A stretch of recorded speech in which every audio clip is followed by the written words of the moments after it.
Namaskar. Making of Gandhi. Early career and experiments with truth in South Africa. Mohandas Karamchandra Gandhi, born on October 2, 1869 in Porbandar, in the princely state of Kathiawar in Gujarat. His father was a Diwan, minister of the state, having studied law in England. Gandhi in 1898 went to South Africa in connection with a case involving his client Dada Abdullah. In South Africa, he witnessed the ugly face of white racism and the humiliation and contempt to which Asians who had gone to South Africa as laborers were subjected. He decided to stay in South Africa to organize the Indian workers to enable them to fight for their rights. He stayed there till 1914, after which he returned to India. The Indians in South Africa consisted of three categories. One, the indentured Indian labor, mainly from South India, who had migrated to South Africa after 1819 to work on sugar plantations. Two, the merchants, mostly Meman Muslims who had followed the laborers, and three, the ex-indentured laborers who had settled down with their children in South Africa after the expiry of their contracts. These Indians were mostly illiterate and had little or no knowledge of English. They accepted racial discrimination as a part of their daily existence. These Indian immigrants had to suffer many disabilities. They were denied the right to vote. They could reside only in the prescribed locations, which were insanitary and congested. In some colonies, Asians and Africans could not stay out of doors after 9 p.m. nor could use their public footpaths. Moderate phase of struggle, 1894 to 1896.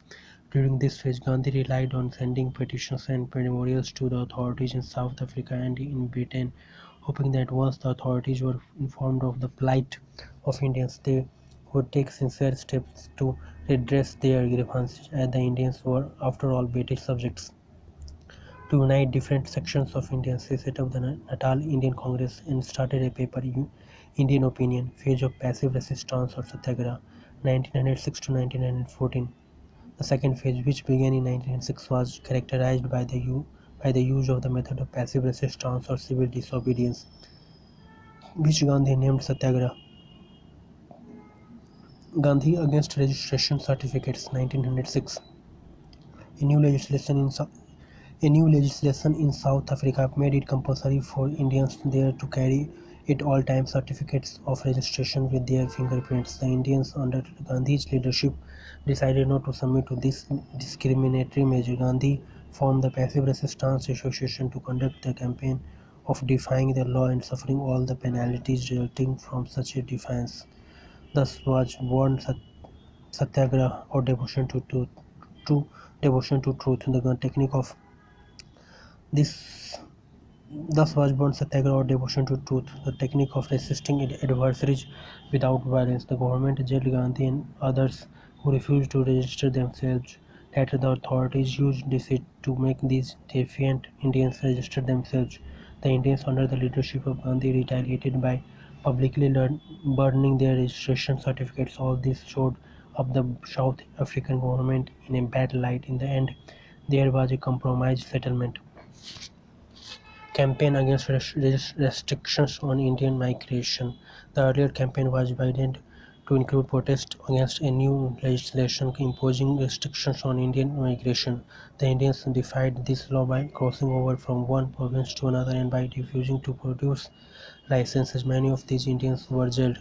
Campaign against poll tax and invalidation of Indian marriages. A poll tax of £3 was imposed on all ex-indentured Indians. The demand for the abolition of poll tax, which was too much for the poor ex-indentured Indians who earned less than 10 shillings a month, widened the base of the campaign. Then a Supreme Court order which invalidated all marriages could not conducted according to Christian rites and registered by the registrar of marriages drew the anger of the Indians and others who were not Christians. By implication, Hindu, Muslim and Parsi marriages were illegal and children born out of such marriages illegitimate. The Indians treated this judgment as an insult to the honor of women, and many women were drawn into the movement because of this indignity. Tolstoy farm. As it became rather difficult to sustain the high pitch of the struggle, Gandhi decided to devote all his attention to the struggle.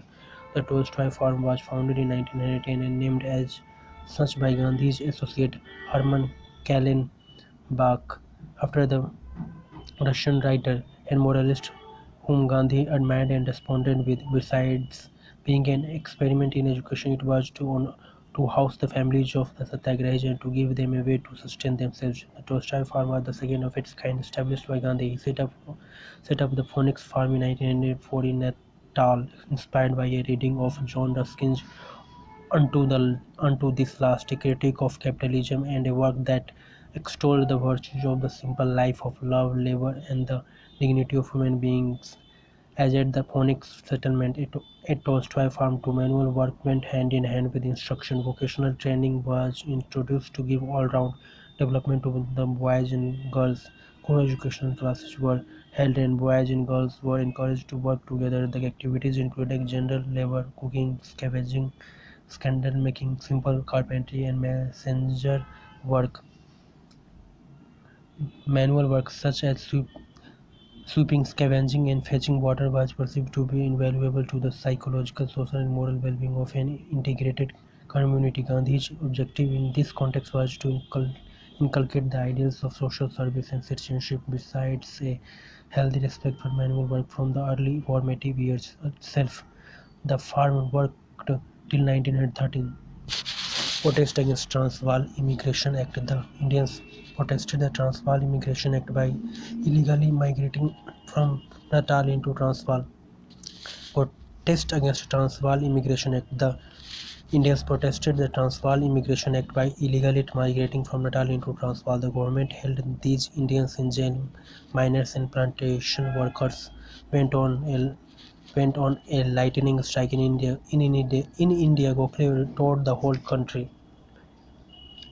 A man who cares nothing for sensual pleasure, nothing for riches, nothing for comfort or praise or promotion, but is simply determined to do what he believes to be right. He is a dangerous and uncomfortable enemy, because his body, which you can always conquer, gives you so little purchase upon his soul. Gilbert wrote on Gandhi in the Hebert Journal. Mobilizing public opinion in the support of the Indians in South Africa, even the Viceroy Lord Hardinge condemned the repression and called for an impartial inquiry, compromise solution. Eventually, through a series of negotiations involving Gandhi, Lord Hardinge, C.F. Andrews, and General Smuts, an agreement was reached by which the government of South Africa conceded the major Indian demands relating to the poll tax, the registration certificates, and marriages solemnized according to Indian rights, and promised to treat the issue of Indian immigration in a sympathetic manner. Gandhi's experience in South Africa. 1. Gandhi found that the masses had immense capacity to participate in and sacrifice for a cause that moved them. 2. He was able to unite Indians belonging to different religions and classes, and men and women alike under his leadership. 3. He also came to realize that it, at times the leaders have to take decisions unpopular with their enthusiastic supporters. 4. He was able to evolve his own style of leadership and politics and new techniques of struggle on a limited scale, untrammeled by the opposition of contending political currents. Gandhi's technique of Satyagraha. Gandhi evolved the technique of Satyagraha during his stay in South Africa. It was based on truth and non-violence. He combined some elements from Indian tradition with the Christian requirement of turning the other cheek and the philosophy of Tolstoy, who said that evil could best be countered by non-violent resistance. Its basic tenets were as follows: 1. A satyagrahi was not to submit to what he considered as wrong, but was to always remain truthful, non-violent, and fearless. 2. A satyagrahi works on the principle of withdrawal, of cooperation, and boycott. 3. Methods of satyagraha include non-payment of taxes and declining honors and positions of authority. 4. A satyagrahi could a satyagrahi should be ready to accept suffering in his struggle against the wrongdoer. This suffering was to be a part of his love for truth. 5th, even while carrying out his struggle against the wrongdoer, a true satyagrahi would have no ill feeling for the wrongdoer. Hatred would be alien to his nature. 6. A true satyagrahi would never bow before the evil, whatever the consequence. 7. Only the brave and strong could practice satyagraha. It was It was not for the weak and cowardly. Even violence was preferred to cowardice. Thought was never to be separated from practice. In other words, ends could not justify the means. Dhanyavad. Thank you so much.